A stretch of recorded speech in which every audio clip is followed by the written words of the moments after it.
শুভ সকাল বন্ধুরা, সবাই কেমন আছো? নিশ্চয়ই সবাই খুব ভালো আছো। আর আমরা কেমন আছি দেখে নাও। ঘুম থেকে উঠে যাই হোক করে ফুল টুল তুলে ঠাকুর ঘর মুছতে যাবো, মানে মোচাটা হয়ে গেছে, এবার কাপড়টা আবার ধুয়ে ওখানে রাখতে হবে ট্যাঙ্কের ওখানে।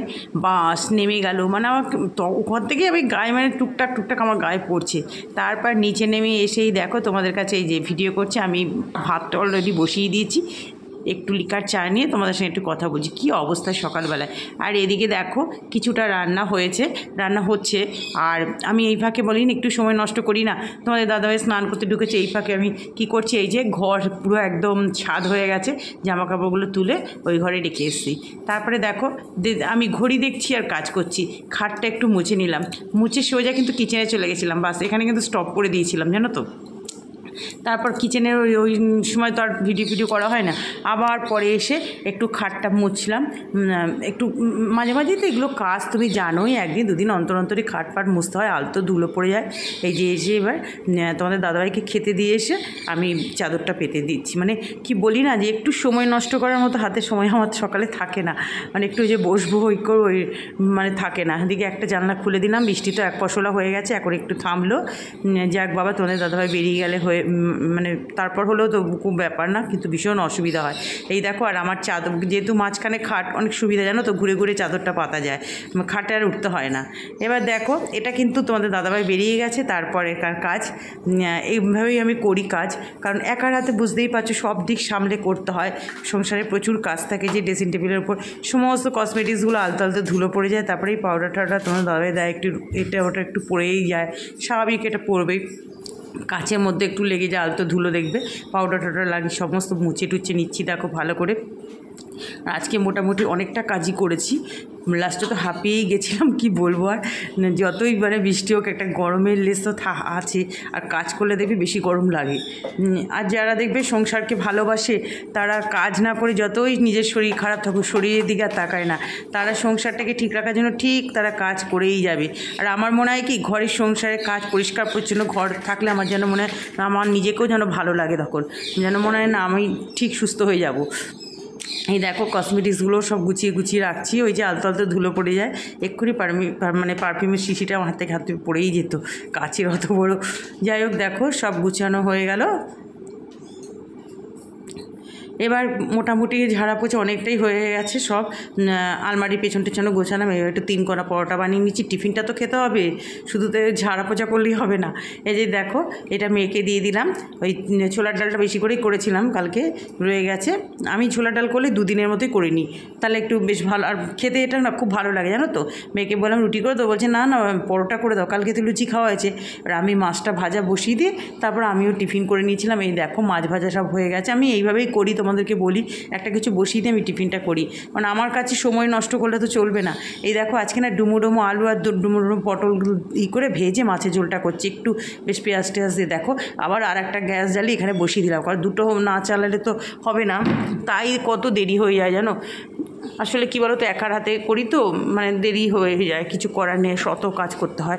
দেখো মাছগুলো কড়া করে ভেজেছিলাম, ওদিকে পটল আলু সব ভাজা হয়ে গেল, ওদিকে কড়াতে সাদা জিরে তেজপাতা ফোড়ন দিয়ে একটা পেঁয়াজ দিয়ে দিয়েছিলাম। এই যে পটলগুলো এখানে ভাজা হচ্ছে, ভেবেছিলাম একটা কড়াতেই করবো, না দুটো না করালে ই করলে হবে না, অবশ্য ছোটো কড়াটা এটাই ছিল, সকালে রান্না হয়েছিল। তারপরে দেখো পটল ভেজে নিয়েছি, আর ওদিকে মশলাটা আদা বাটা জিরে বাটা নুন সমস্ত দিয়ে ভালো করে কষিয়ে নিচ্ছি ওখানে। আর এখানে হচ্ছে কাঁকরোল, পেঁয়াজ আর নুন হলুদ আর কাঁচা লঙ্কা দিয়েছি, ভীষণ ভালো লাগে এই ভাজাটা খেতে জানো তো। এর মধ্যে যদি মাছের ডিম দেওয়া যেত না, বিশেষ করে যদি ইলিশ মাছের ডিম হতো, ও দারুণ একবারে। যাই হোক মাছের ডিম আর নেই, এমনি ভাজা করছে। এই দেখো মশলাটা টমেটো দেওয়া আছে, আর একটু রেড চিলি আর কাঁচা লঙ্কা তো আমরা ঝালের জন্য দিই, এটা ঢাকা দিয়ে দিলাম। এটা মাঝে মাঝে ঢাকাটা খুলে নাড়াচাড়া করতে হবে, আর কোনো খাটনি নেই ওটা। দেখো এই টমেটোটা একটু করে দিচ্ছি, খুন্তি দিয়ে ভেঙে ঠেঙে দিচ্ছি। আমার একদম মশলা পুরো কষানো রেডি। এবার পটল যেগুলো ভেজে রেখেছি, আলু আর পটল সমস্ত দিয়ে দিলাম, এই দেখো দিয়ে এবার ভালো করে কষিয়ে নেবো। দেখবি যে কোনো রান্না একটু মশলা টশলা ভালো করে কষিয়ে করলে তবেই ভালো লাগে, কারণ এই পটলটা এইভাবে করলাম কেন, এটা না একদম পুরো দেশি না, এটা মানে দেশিও না, কি একটা মাচা পটল না কী বলে, ওই জন্য এটা এরমভাবে করলেই ভালো লাগবে। আর একদম পিওর দেশিগুলো না কাঁচা লঙ্কা দিয়ে প্লেন যে হালকা ঝোল করি, ওটা খুব ভালো লাগে লেবু দিয়ে খেতে, কিন্তু এই পটলে সেই ঝোলটা ভালো হবে না, এই জন্য এটা এরকমভাবে একটু রিচ মতো করলাম। মাছগুলো দিয়ে দিলাম, দেখো রুই মাছ আর একটা ওই যে ভাঙর পাশে নিয়ে এসেছিলো না, সেই 1 পিস মাছ আর মাথাটাও ছিল, সেটাও দিয়ে দিলাম ভেজে একসঙ্গে। এদিকে চলে আসলাম, দেখো ওদিকে তো রান্না হচ্ছে। এবার বাসন তো প্রচুর বেরিয়ে গেছে, টিফিনের বাসন, তারপর রান্না করতে করতে যা বাসন, সকালবেলা তোমাদের দাদাভাইয়ের জন্য যা রান্না করি সেই বাসন আমি সঙ্গে মেজে, ওর খাওয়া হয়ে যায়, আমার মাজাও হয়ে যায়, মেজে দিয়ে দিই। নাহলে তো আমার সিঙ্কে বাসন পড়ে মানে জমা হয়ে গেলে আমার মাথা খারাপ হয়ে যাবে, ওরি বাবারি। আর কাজ করতেও প্রচণ্ড অসুবিধা হয় না, অত তো ওখানে অত জায়গা থাকে না। এই দেখো হাত ধুয়ে আবার একটু নাড়াচাড়া করে দিচ্ছি, এইভাবেই করতে হয় রান্না, কিছু করার নেই। কতবার যে আমাকে হাত ধুতে হয় তোমাদের বলি না, আমি কোনো মানে একটু হাত রান্না করলে না, সেই হাতে কোনো কিছু মশলার ঠিকগুলো কন্টেনারগুলো ধরি না, আমি হাত ধুয়ে ধুয়েই নিই, কারণ নাহলে নিরামিষের দিনও প্রবলেম হয়ে যায়। এই যে একটা একটা করে বাসন ধুয়ে ধুয়ে রাখছি, তাহলে পরে আর দুটো করা থাকবে শুধু। এই দেখো কাঁকরোল ভাজাটাতে কিছু ভাজা ভাজা একটু ঢাকা খুলে নাড়াচাড়া করে দিয়েছি, আর 2-1টা চিনির দানা পরে দিয়ে দিয়েছি। এটা ভীষণ গরম ভাতে খেতে না দারুণ লাগে কাঁকরোল ভাজাটা। এরকমভাবে দুরকমভাবেই করি, গোল গোল করে ওটা ডালের সাথে খাওয়ার জন্য। এই দেখো ধনেপাতা দিয়ে দিচ্ছি। মাছের ঝোল আমার হয়ে গেছে, একটু কী বলো তো, খুব ঝোল হবে না, এটা গামাকা মতো করেছি। দেখো খেতে কিন্তু খুব ভালো ছিল। রাত্রিবেলা তোমাদের দাদাভাই এসে বলছে বেশ ভালো হয়েছে, তো আমি যে হ্যাঁ এইভাবে করেছি বলে এই যে ভাতও হয়ে গেল, আর পুঁই শাক ছিল সেটাও পরে আবার গরম করে নিয়েছি। দেখো পুজো দেওয়া হয়ে গেল। আজকে একটা লাল জবা নিচে পেয়েছি, আর একটা উপরে ছোটো গাছে আর এই ফুল বেলপাতা দিয়ে আমাদেরকে সোমবার হয়ে গেল পুজো দেওয়া।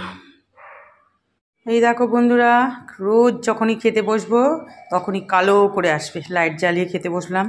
এই যে এটা হচ্ছে কাঁকরোল ঝিরিঝিরি করে কেটে পেঁয়াজ কাঁচা লঙ্কা দিয়ে ভাজা, আর ইলিশ মাছের মাথা দিয়ে পুঁই শাক, আর এখানে হচ্ছে আলু পটল দিয়ে একদম পেঁয়াজটা দিয়ে মাছটা একদম শুকনো শুকনো মতো পিস করেছি, একটু গ্রেভি গ্রেভি আছে, আর চাটনি পাঁপড় দই। তাহলে এখন দুপুরে খাওয়াটা খেয়ে নিই। যে মেয়েকেও দিয়ে দিয়েছি। বন্ধুরা এই দেখো আজকে একটু দেরি হয়ে গেল, 7টা 25 হয়ে গেছে। দেরি হওয়ার কারণটা বলছি, দুপুরবেলা তো প্যানপ্যানানি বৃষ্টি হয়েই গেল, তারপরে একবার জোরে খুব এসেছিলো, যাই হোক করে আর বৃষ্টির আর কি খবর দেবো, রোজই এরকম চলছে। এখন পুরো থেমে গেছে। সন্ধে টন্ধে দিয়ে নিচে নামলাম, নেমে চাটা তখন বসাতে যাবো। মেয়ে বলছে, আমি তো এই চুলটা তখন একটু আস্তে আছে, মেয়ে আমাকে বলছি মামি আমি কি রেজাল্ট বেরিয়ে গেছে, মানে 1 মাসও হয়নি, মানে পরীক্ষা হয়েছে প্র্যাকটিক্যাল সব নিয়ে, মানে 1 মাসও হয়নি, আমার তো হয়ে গেছে। আমি যে কি বলছি, হ্যাঁ ওদের অনেকদিন আগেই, এই আগের সপ্তাহে বেরিয়েছিল, ওদের কলেজে একটা রেজাল্টটা আটকানো মানে এই ছিল, ওই কলেজের সঙ্গে একটা ইউনিভার্সিটির আন্ডারে কি একটা হয়েছিল, ওটা কি নিয়ে ওদের হয়েছিল, বাবা ফোন করেছিল অনেকবার কলেজে, প্রিন্সিপালদের কাছে, প্রিন্সিপালের কাছে ফোন করেছিল, এমনি টিচারদের সঙ্গে বাবার একটু জানাশোনার কাছে বলছিল যে আমাদেরই একটু প্রবলেমের ছিল, ওদের রেজাল্টটা পোস্টপন্ড করেছে, বেরিয়ে গেছে, বলে বেরিয়ে যাবে এর মধ্যেই তা হঠাৎ করে বেরিয়ে গেছে। তাই এবার আমি ভাবছি কী হয়েছে, আমি ভালো রেজাল্ট হয়, তার আরও একটু ভালো হলে আরও ভালো লাগতো। যাক একদম তো তোমাদের বলেছি যে টাইম পাইনি, খুবই কম টাইমের মধ্যে, আর 1 মাসও হয় না, তার মধ্যেই খাতা দেখা হয়ে যায়, কী যে দেখে তাহলে ভগবান জানে। কী বলবো, আর 6টা সাবজেক্টের পরীক্ষা, সব অত অত মার্কসের পরীক্ষা। যাই হোক তোমরা সবাই একটু আশীর্বাদ করো আমার মেয়েটা যেন আরও ভালো একটু হতে পারে, একটু মানে পড়াশোনা করে যাতে একটু ভালো দিকে যেতে পারে। সবাই তো প্রত্যেকটা মা বাবার কাছেই মানে প্রত্যেকটা মা বাবাই একটাই আশাই করে যে ছেলে মেয়ে পড়াশোনা করে একটা জায়গায় অন্তত স্থির হয়ে একটা কিছু করুক, নিজের পায়ে দিয়ে দাঁড়াক। যেমন আজকাল যা দিন পড়েছে বুঝতেই পারছো, এখন যদি নিজে কিছু না করতে পারে, আর আমাদেরও তো মানে সব একটা পড়া 3 দিন এই পড়াতে বুঝতেই পারছো কীরকম টাকা লাগে, সব কিছুরই ব্যাপার আছে। যাই হোক টাকা থেকে বড় কথা ও পড়ে মানুষ হয়ে যাক, এটাই সবচেয়ে বড় কথা। তাই মেয়েকে বোঝালাম যে এখন সিলেবাস 3 মাস 6 মাসের করে সেমিস্টার থাকে, সেখানে 3 মাসের মধ্যে পরীক্ষা টরীক্ষা হয়, 4 মাসের মাথায় রেজাল্ট কমপ্লিট। মানে কী বলবো, আর শুধু টাকার খেলা তো আছেই, মানে টাকা দিয়ে এমন তো আগেই পাঠিয়ে দিয়েছে, সেদিন কি পাঠিয়ে দিয়েছি আমি, তাই বলছি ওর বাবাকে কী পরিস্থিতি, ওর বাবা বলছে আবার কি। যাই হোক তাই মেকিমা তো বলছি যে সিলেবাস তো সব পেয়ে গেছিস, আর ওই কলেজে স্যার কী পড়াবে না করে অনলাইনে তো প্রচুর দিয়ে ও অ্যাপগুলো করেই সব ডাউনলোড করে, ওখানেও টাকা দিতে হয়, মানে ক্লাস করার জন্য, ওগুলো করে তুই বাড়িতে নিজেই পড়া স্টার্ট করে দে। তাহলে বন্ধুরা আজকে ভিডিওটা এত পর্যন্তই। সবাই ভালো থেকো, সুস্থ থেকো, যে যেখান থেকে ভিডিওটা দেখছো প্লিজ একটু সাবস্ক্রাইব করো। আর সাবস্ক্রাইব করার নতুন কিছু বলবো না, আজকে সকাল থেকে মনটা এত খারাপ, 1-2 করে সাবস্ক্রাইব করছে আবার কেটে যাচ্ছে, মানে ভালো খেলা চলছে আমার সঙ্গে। জানি না আমার চ্যানেলটা এরকম কেন করে, কার কি ইন্টারেস্ট পায় বুঝি না। হ্যাঁ যাই হোক তবু বলছি একটু লাইক দিয়ে দেখো, আর ভালো লাগলে একটু সাবস্ক্রাইব করে আমার পাশে থেকো। টাটা।